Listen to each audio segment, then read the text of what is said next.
Welcome to another episode of Not Too Deep. I'm your host, Grace Helbig. I'm very excited to have Tanaye White on today's episode. She was a senior communications analyst for government agencies and is now the 2021 Sports Illustrated Swimsuit Rookie of the Year.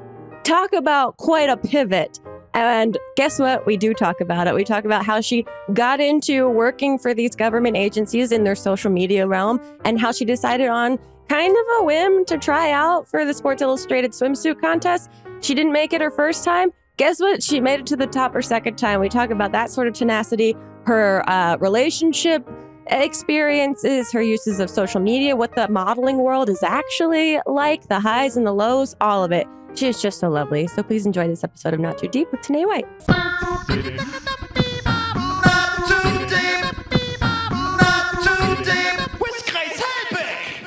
Let's do this. Tanaye, I'm so excited to talk to you. I think you have such a fascinating and cool story. And you just have such a, I don't love the term like multi-hyphenate, but it does describe a bit of who you are. And I'm always curious for people and guests that we have that kind of operate in that world. How do you describe what it is that you do? I think I just summarize it as I'm a model and entrepreneur. But if you want to deep dive, I am a former airspace communication specialist turned model. Just the thing that everyone would suspect about you, I'm sure. Now, let's walk through this journey, okay? Because it's so interesting to me. So you graduated from the University of Maryland in economics, and then you got a master's from Georgetown after. Okay. And then how do we go from that to working in what you said, senior communication analyst? Yep. Okay. How do we go to there? Yeah. So my master's degree was in public relations and corporate communications. And I was leading the social media marketing for a lot of federal agencies in the DC area. Wow. And so in my last role, I worked for one of the largest aerospace and defense agencies in the world. I was leading their social media marketing, both in the US and in the UK. And during that experience, I was scrolling on Instagram, on a weekday or whatever, just, personally. And I saw an open call for Sports Illustrated Swimsuit for their model search. And I tried out that my first time ever modeling. Out of 10,000 women, I made it as a top 16 finalist. And I know. And the next year I was like, okay, I'll give it one more try because I got so close. Yeah. And I ended up winning with fellow rookie Kathy Jacobs. And that sort of pushed me to dive into modeling. The master's degree will always be there, the defense agency will always be there. But I think that especially in an in an industry that's so focused on age, I wanted to make sure that, I gave it my all while I still could. That's so fascinating. I want to go back a little bit. What is it like running social media for like a government agency? Are you making GIFs? Are you making memes? Or are you just trying to put out, really you are? Yes, all of that. Wow. On my professional portfolio website, I call myself a GIF making wizard. That's awesome. I think that for me and my specialty, I really specialize in taking really complex terminology and making it digestible content that can be translated into social media for large companies, whether it be the U.S. Department of Veterans Affairs or, let's say a company like Boeing. It sounds very complex, but it's almost the same way you would manage your own personal social media, just at a larger scale with a lot more hands involved. Wow. That is so fascinating to me. And how many different approvals did you have to get on something before you posted it? I would say about 2. But actually, after my first year with the company, I got promoted to a managerial level. So I was sort of calling the shots. Cool.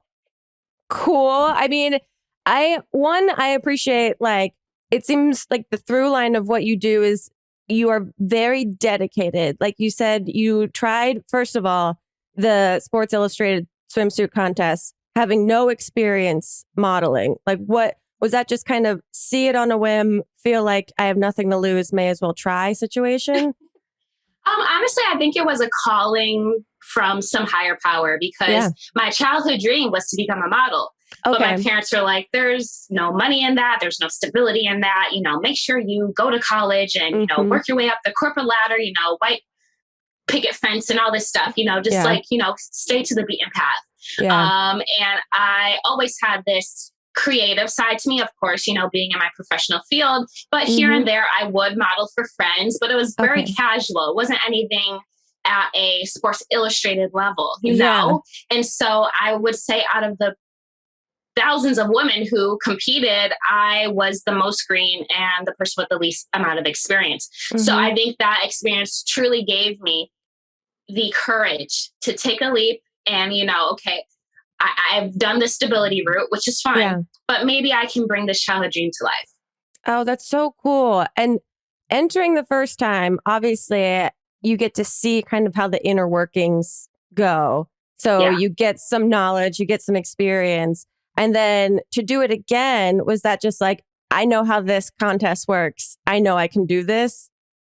I will say the second time around, I definitely had a lot more confidence. But at the end of the day, you just never know what the brand is looking for. Yeah. So as much, like the first year I had confidence, I was like, I made it this far out of all these women. Like, there's no way they're not going to put me in the magazine. Like, there's no way. Like, I earned this spot. And then, like, come to find out, I didn't make it into the next round to be in the magazine. So I definitely want to say that the second time around, I came in a bit more humbled, but still confident, but like a quiet confidence. Like, like I know my power, but let's see if I'm, the person they want this time around. Yeah. That must be interesting too, because then you don't have to take it so personally if they don't choose you, because they're whatever, like you said, they're looking for obviously changes year to year. Totally. The first year I was devastated when I didn't make it because I was telling friends and family, like, I know I'm in it. I know I'm in it. I just feel it in my soul. I know it. And then it happened. I was like, why? So the second time around, I was just like, you know what? Like, I don't want to come in too confident, but I also don't want to speak poorly upon myself and my potential. So I'm just going to remain as neutral as I can. That's great. I mean, that's kind of great life advice too. Exactly. So the experience then after you win, what happens? Yeah. So essentially, you're all hoping to make it to the top 6 spot. Okay. Each year, they have 6 finalists from Swim Search who get to have their page in the magazine. Okay. And then from there, once you're in the magazine and it's published, they'll later announce who is the winner. And when you're a winner, you get to come back the next year as a coveted rookie. Whoa. So you didn't even know until after the magazine was published? Nope. Whoa. That's wild. Yeah. I mean, that's like a reality show where they film 2 winners winning at the end, and then the winners don't actually know until it airs live on television. Right. They should totally do a TV show about it. I would truly watch that.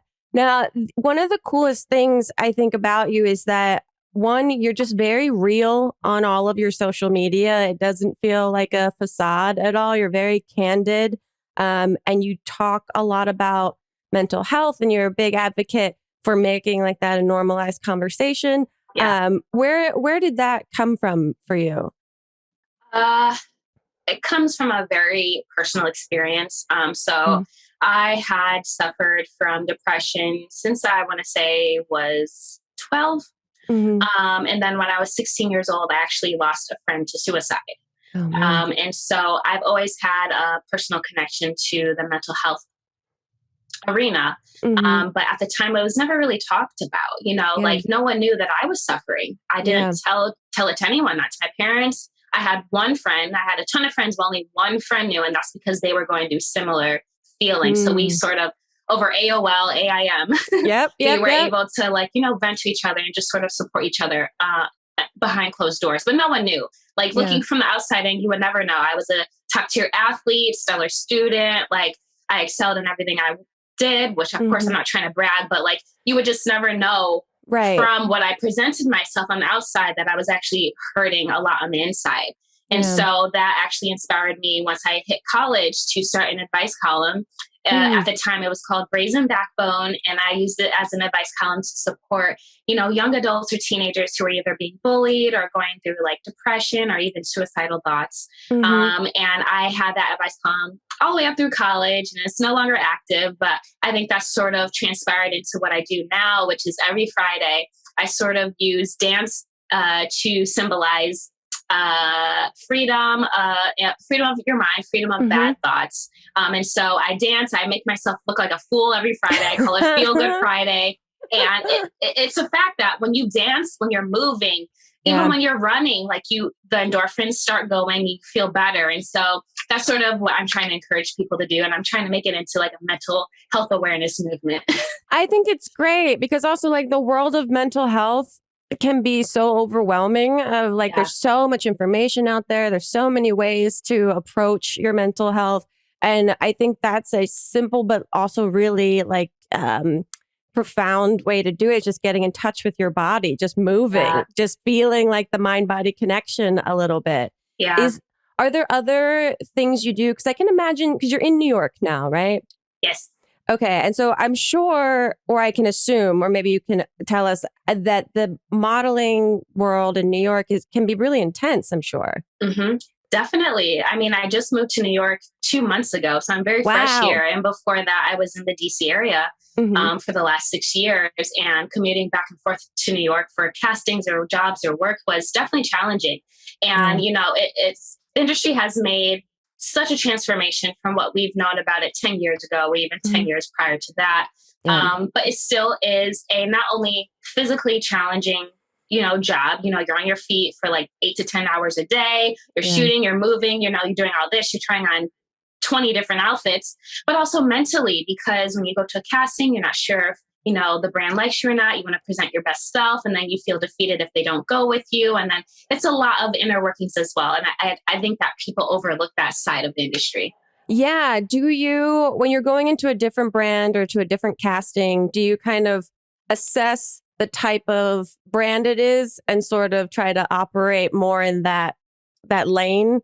100%. And I like to connect it back to what I do with like social media marketing. Like if you have a nonprofit, you're going to speak maybe a little more formally. If you have like a hair brand, you're going to be maybe a little more fun with your wording. Same applies when you go to a casting. If it's like, let's say a client like Versace, you want to give them that very high fashion look, edgy. But then let's say if you're doing a client like Kohl's, maybe you want to be a little more relatable. So like, a t-shirt, jeans, casual, sort of relate and connect to the brand that way. Have you had a standout awkward casting or audition or go see or anything like that? Not awkward. Okay. But there was one casting, and I want to say I felt defeated only because I had taken like a 5 a.m. bus from Maryland to the casting, and it was a lot of women there being casted. And I literally sat there for maybe 15 minutes. You give them your comp card. They look at your comp card. They go through the whole pile, and then they will literally come around and give you either your comp card back or just tap you on the shoulder and be like, "It was such a pleasure to meet you. Thank you." And that's your sign to go.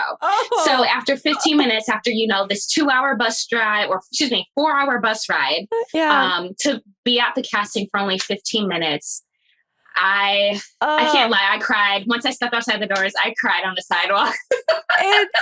It is true. I mean, that is like going back to what you're saying, that people, I think, can look at the modeling world and think it's just this like shallow, flippant world. And it's truly like it's emotionally taxing that you're constantly putting yourself out there 100%. open to rejection. It's so wild. Yeah, it's tough. It's grueling. I don't think people understand how much you really have to hustle and grind to make yourself successful in this industry because it is so large. Yeah. Is there a dream client that you are aiming to work for? Yes. So luckily, over the pandemic, I had the opportunity to work with Fenty Beauty through a social media partnership. But I would absolutely love anything Rihanna, Fenty Beauty, Savage X Fenty. Like, I would love, love, love to be in one of their campaigns one day. Put it out there, manifest it. Thoughts are things. Okay, we're going to take a quick break. When we get back, I have, guess what, a bunch more questions for you. So we'll be right back with more Not Too Deep. Not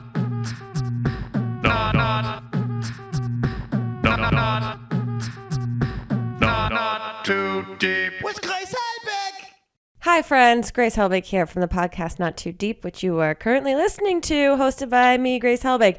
Just wanted to say a couple of things. One, thank you so much for listening. And two, if you are enjoying yourself to such a degree that you'd love to leave us a review on the Apple Store, that would be so appreciated, because again, you are very appreciated for giving us your time, your ears, your attention, whatever it may be. And that was my couple of things. Now back to me. Okay, we're back in. Now, you have a YouTube channel, you have a TikTok, you do a lot of social media. Yes. And one of the things I thought was really cool on your YouTube channel, you did a series kind of documenting this post-breakup situation for you. And I'm wondering, and it was very candid and very raw amidst you being this, Rookie of the Year situation. And I just appreciated like the complexity that you're putting out there of yourself. Was that helpful for you? Like, what was the drive to do that? So I guess to keep it simple. Yeah. My boyfriend of 5 years broke up with me. Ugh. Which was obviously very devastating, and little known to me, it would be a month right before my rookie photo shoot for Sports Illustrated. Wow. So even shooting for the brand, as it was a dream that I worked so hard for. Yeah. It was even hard to be present in that moment shooting because of the breakup. It was just so hard. Yeah. But I think that me recording the process of going through heartbreak and healing was therapeutic for me. And I wanted to document it because sort of like what we were talking about with mental health, like on social media, all we see are picture perfect lives. Yeah. Everything is contrived and perfectly edited. And as much as we all play into that, at some point, I even realized like I'm a part of this problem.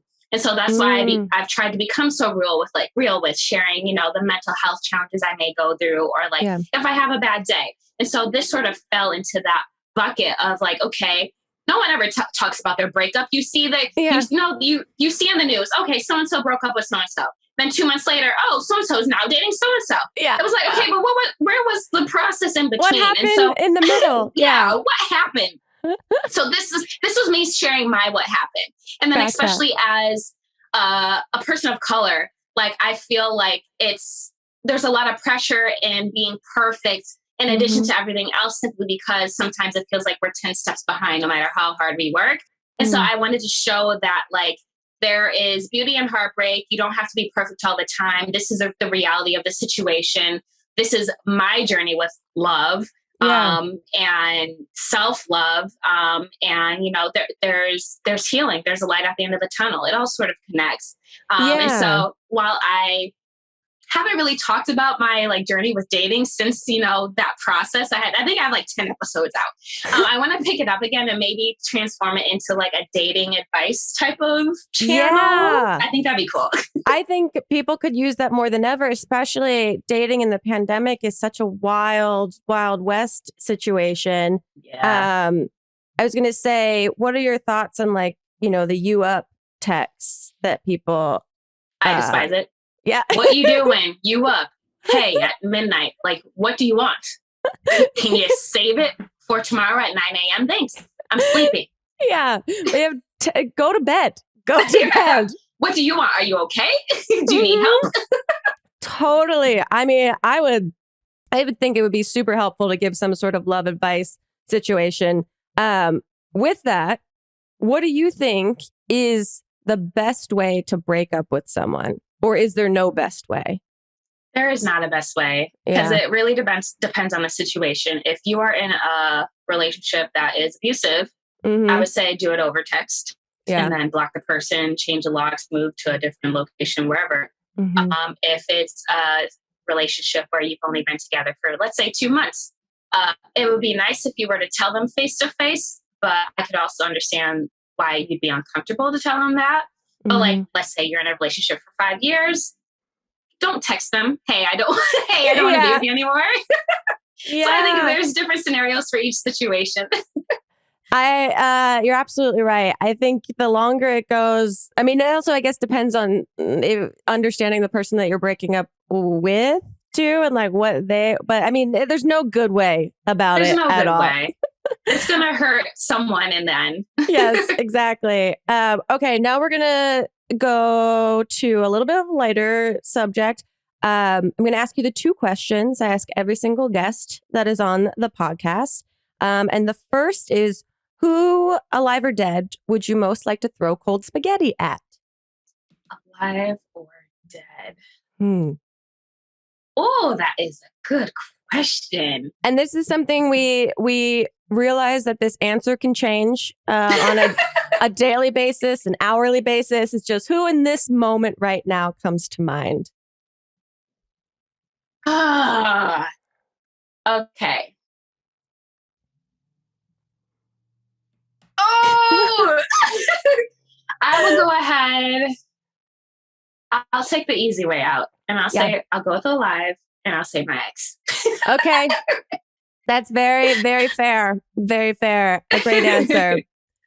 Okay. The other question I ask every single guest is to tell us your worst pants shitting story, or like a bathroom emergency story, but you can only use 3 words or small phrases to describe the situation.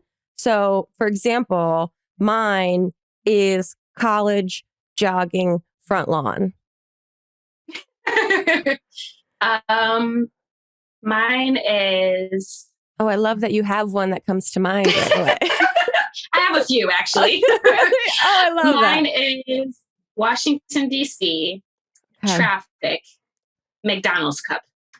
Wow. Okay. Well, no follow-up questions. Truly paints a picture. Okay. Now moving back into slightly more serious territory, we have a section of the podcast called Deep and Hot, where I ask you a deep question that we have prepared for you and ask for your hot take on something that we have prepared for you. So Let's start with the deep question. Do you think wanting to be pretty is ultimately shallow? Yes. Really? Yes. Okay. Am I allowed to expand on that? Yes, please. I love that. I think to an extent it is shallow simply because we are all more than what meets the eye. And of course, we all have to go through our own journey of self-love to come to terms with that statement. But at the end of the day, you can achieve prettiness with makeup, with hair products, with Photoshop, with surgery. But that's not going to change who you are on the inside. Because as much as you tweak on the outside, if you still don't feel good on the inside, none of that is going to matter. And so I think that especially in today's world where everything is picture focused, video focused, what are you doing? Perfect.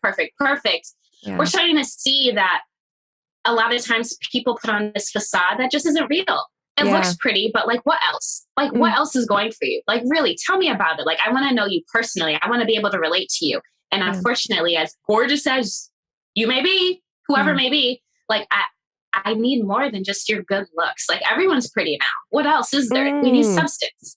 I love that answer. Do you read any like books on mental health or self-help? Do you like follow anyone or have any recommendations for any of that? Yes. One of my favorite self-help books is The Subtle Art of Not Giving a Fuck. I haven't read that one yet. Yes. Mark, I always call him Mark Ronson, but that's a musician. Yeah. So Mark. Hey, Mark. But yeah, it's literally changed the way I perceived myself because I'm a type A person where like I'm driven by perfection and looking good and being good and doing good and excelling to the point where it's driven me into the ground and I feel bad, like the second I close the door behind myself and get into my house, I'm crying. I'm sick. And I think that he puts it into perspective that, the thoughts that you have, that especially the ones that are negative, are they as important as you make them seem? And at the end of the day, is that going to affect if you were to leave this earth tomorrow? Yeah. Would that be your focus right now? And so I feel like a lot of the insights that he shared in his book, I've pulled and taken away. And I read his book maybe like 6 years ago, and it stays with me to this day. Oh, I got to read it now. It's so good. Because I also find myself getting in a hamster wheel of like those cyclical negative thoughts of like not doing well enough in things or not, being good enough. So I feel like that's right up my alley.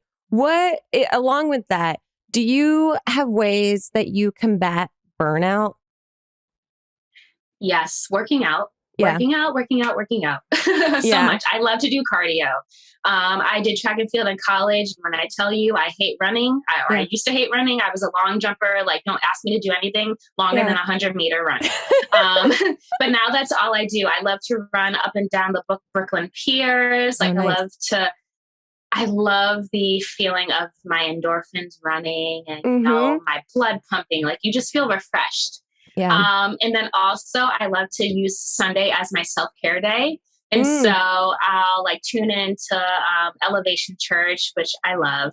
I don't know if you're spiritual at all, but highly recommend if you haven't listened. But also I'm huge into bubble baths. So I'll take a bubble bath, or I'll like take 10 hours to wash my hair because this afro is so complex. And I'll like, catch up on my favorite Netflix show, or, clean up around the house. Like, it's really like about a me day. Yeah. Okay. So what are you watching when you're looking for programming? For me, I love sci-fi, fantasy. Like, growing up, my favorite book was Aragon. It's about a dragon, and a kid who can talk to a dragon. And I also love horror movies, which sort of doesn't fit into like self-care, but like, I just love it. It gets some energy out in some way. Yeah. It gets my blood pumping. Yeah. Okay, now we're going into the hot take. So anything that comes to mind, we'd love your hot take on the importance of intersectional feminism. Okay. Because I don't think a lot of people understand this concept. So if you're able to elaborate on that. Yeah. I want to say that I used to proudly call myself a feminist, but over the last year or so, especially from a dating perspective, I see how sometimes it can harm it can harm women when it comes to always being strong and independent. So I think intersectional feminism is interesting because it sort of combines the old with the new. I think for me, I don't know. I try to stay away from the title now. Yeah. But I think for me, it's intersectional feminism is sort of defeating that stereotype that women just want to dominate and do everything. And it's more about women just wanting to be at peace and love each other, and have fairness and equality, and no more, no less. Yeah. So yeah, I guess that's all I can really have to say about that. But I will also say from a dating perspective, I actually asked on my Instagram story last week, should a man pay for the first date? And there was so much conversation back and forth about whether they should or shouldn't, or a woman should offer. And does that, make the man less than? And there's a lot of conversation about that. I just feel like that sort of falls back into the intersectional feminism bucket. Yeah, that's so interesting. Because as an independent, it's hard to be an independent woman and then label yourself a feminist and feel kind of like boxed in by what those like traditional ideals of that works. I also feel like that whole world is evolving as everyone starts opening their eyes and realizing like, also, it's not all about you. Like, it's about everyone else around you, and like truly empathizing and understanding and supporting where everyone is coming from. And yeah, there's just so much complexity to it. And so it feels like a bit of a touchy subject, but also fascinating at the same time to hear people's thoughts and opinions on it. Where do you fall on the first date, pay or let them pay? So the old me would say, I will offer to pay, and I would hope that he'd be like, no, I have this. Yeah. But the me of today says, no, I'm going to rest in my femininity, and he should be the person to pay. And me being the woman, and this is going to sound a bit traditional, should not even ever have to ask for a first date. Because at the end of the day, and this is going to sound so trashy, but it's true, the sperm swims to the egg, right? I mean, biologically, yeah. And Yeah. And I mean, I've been in several relationships in the past where like I allowed, my independence to sort of dominate the relationship. And I think at the end of the day, that sort of combats nature. We're humans at the end of the day, and we've evolved over time, but nature says the man provides and the woman takes care. Now, of course, that's going to fluctuate. Like nothing is ever, black and white. But I think especially when it comes to courting, chivalry is so important. I think it really should be the man who puts in that first stitch effort. Yeah, I also think I love that. I love the metaphor of the sperm swims to the egg. I've never thought of it in those terms, but that's great. I also think that it's, different, what is it? Different something for different boats or whatever. Yes. But it's like, it's different whatever. Strokes for different folks. That's it. Close enough. My brain has gotten worse over the years. But I also feel like, it's as long as you stand in your strength in whatever you can provide to a relationship versus like the strength of what you need from a relationship, then you're good. Once that becomes imbalanced in some way and you're providing more than you need, or, you're needing more than you're providing, that's when I think a relationship starts to get a little rocky. Exactly. It's all about ebb and flow. Yeah, it is interesting that there's like such the idea of wanting to be an independent, strong, confident woman doesn't take away from the fact that you want to be cared for and in a loving partnership with someone. Exactly. I can't wear the pants and do the dishes. Somebody's got to do something. Yeah, exactly. And that can change at any point. Okay, we're going to take one last break. When we get back, we are going to keep this kind of advice train going and see if we can offer some advice to a listener. We'll be right back with more Not Too Deep. Not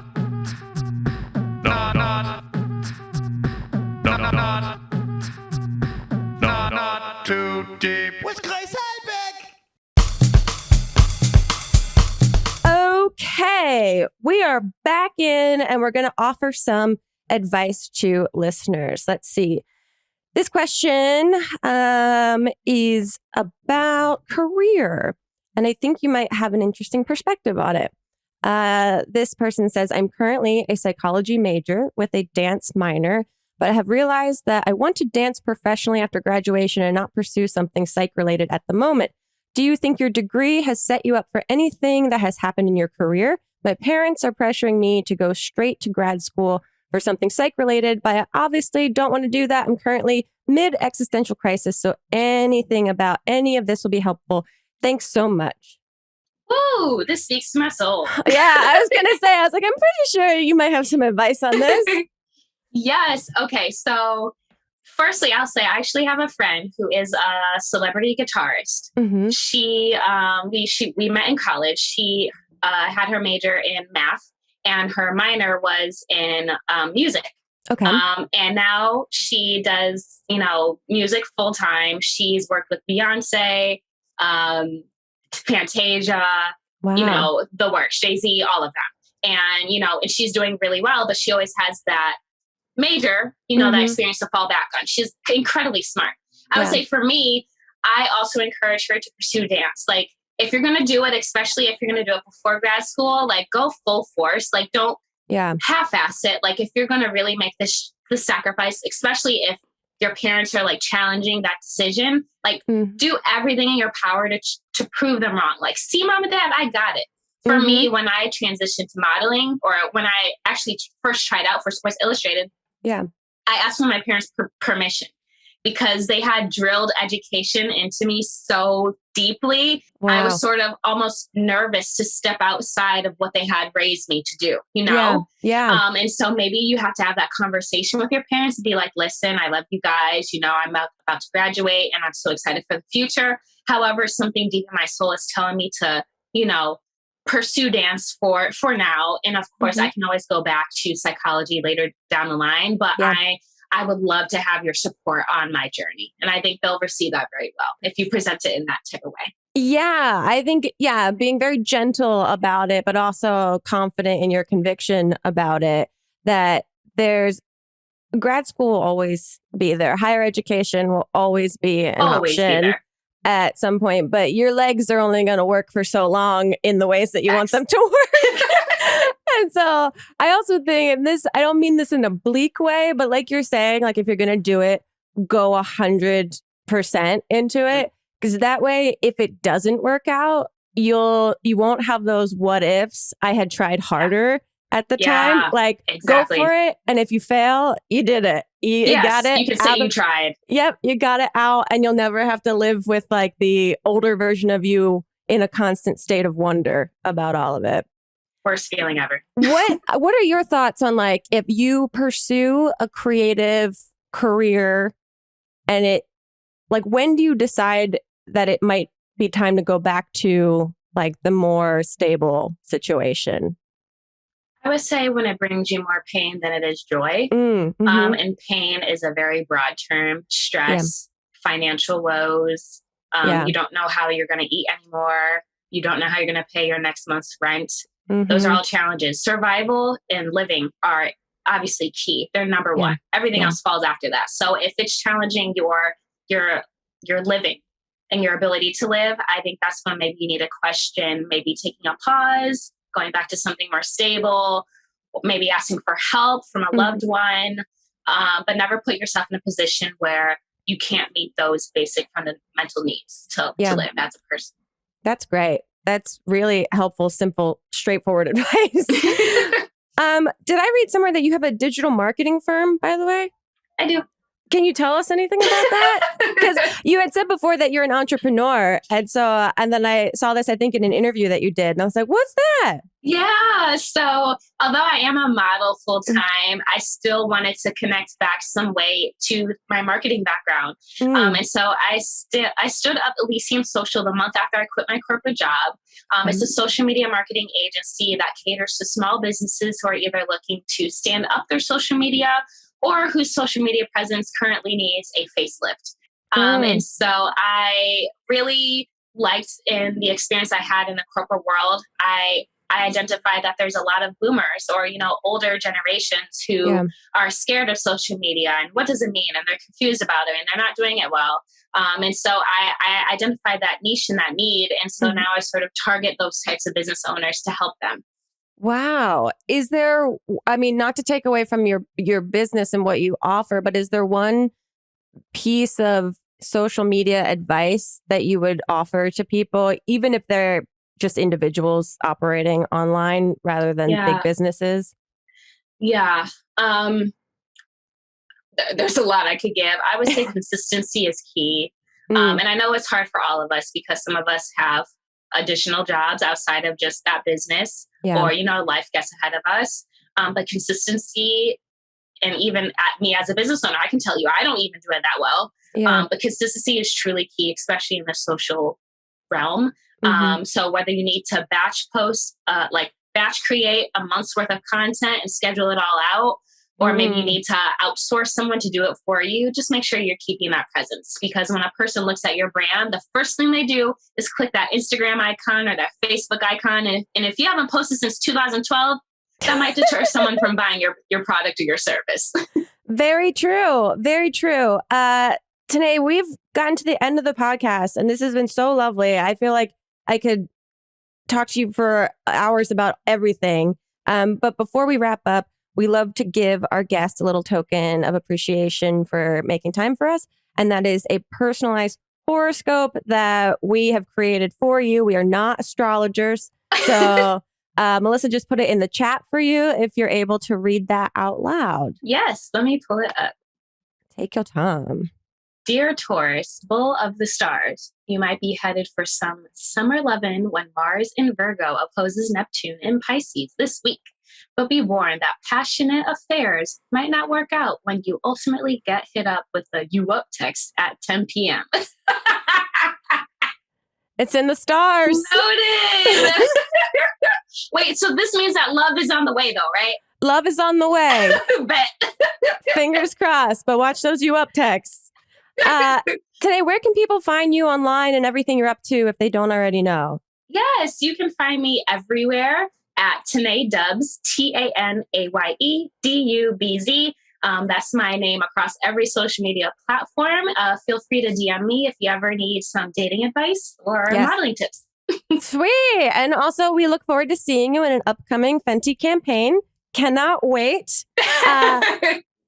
Thank you again so much. This has been so fun. Thank you, Grace. Of course. We'll see you guys next time on another episode of Not Too Deep. Goodbye. Too deep, too deep, too deep, not too deep with Grace Helbig. Not Too Deep is a production of Grace Helbig Incorporated, producer Melissa D. Montz, edited by Shireen Lani Yunus, post-production sound by Chris Henry, and an extra special thanks to Flula for the theme music.